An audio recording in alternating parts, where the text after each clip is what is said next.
Kung matagal nyo nang pinaplanong puntahan ang Araceli, Palawan, sign na talaga to para ituloy ang plano na yan. Bakit naman kasi hindi kung ganito kagaganda ang beach na nag-aantay sa inyo? So in this video naman, i-share ko sa inyo kung ano-ano ang pwede nyong puntahan na isla kapag nandun na kayo. At eto rin pala ang naging itinerary namin nung nag-island tour kami. We did the DIY tour since medyo marami kami.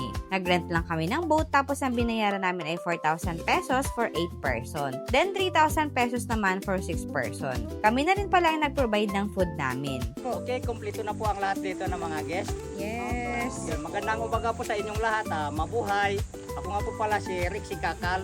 Mas kilala ako dito sa tawag na Kukoy, tiga Barangay Dagman. Ako po ang inyong tour guide sa araw na ito. Kung saan ang gusto nyong puntahan na makita ang mga natural na beauty dito, inyo po pa kayong gagabayan sa pagbiyahe dito sa bayan ng Araceli. Okay po, salamat. So guys, yun yung mga kasama namin. Sasakay na sila sa bangka at tayo na rin at sasakay sa bangka.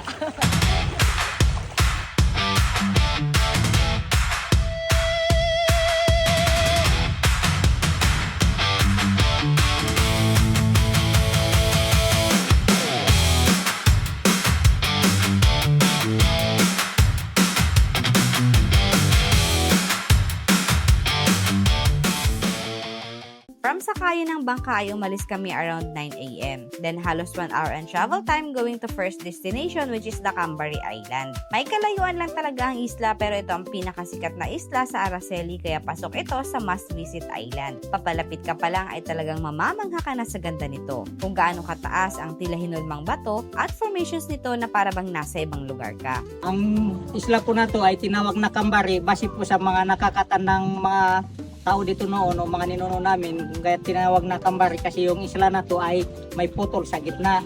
Ang putol kung tawagin sa salitang Kuyunin ay bari. Kaya pag pupunta dito saan ka pupunta doon sa isla na bari. Doon kaya tinawag itong Cambari Island. Sunod naming pinuntahan ay ang Langoy Island. Kung trip mo naman mag-relax lang habang nakababad sa dagat, eto ang best spot dahil mababaw lang ang tubig dito. Plus may sandbar pa na pwede ring mag-sunbathing. Kung sa linaw ng tubig at puting buhangin ang usapan, pasok rin ito sa listahan. Dito naman po sa Langoy Island, kung kaya tinawag ito na Langoy Island kasi noong unang panahon yung mga bata na naliligo doon sa Barangay Dagman, may dumating na mga travelers na tinanong kung saan ang tatay nila. Yun, pumunta dito para mamana ng isda. Ang sagot ng mga bata ay doon naglangoy. Ay tinuturo itong isla na to kaya tinawag nila itong Langoy Island. Limit na maabutan na mga bata doon na mga tatay nila wala doon pupunta dito para mamana na naglalangoy lang papunta dito sa isla ng Langoy Island na to. Yun lang po.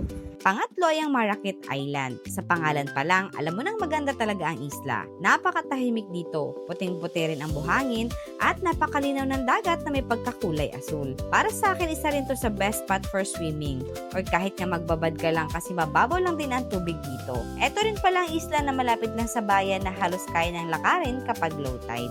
Yung Marikit Island kasi kaya tinawag ito na Marikit Island dahil nung unang panahon na wala pang mga tao dyan na laging may nakikita daw na babae na nakasuot ng puting damit na marikit kung tawagin sa Tagalog. E pag sa Kuyunin naman medyo matigas ang pagkakasalita kaya tinatawag nila na marakit.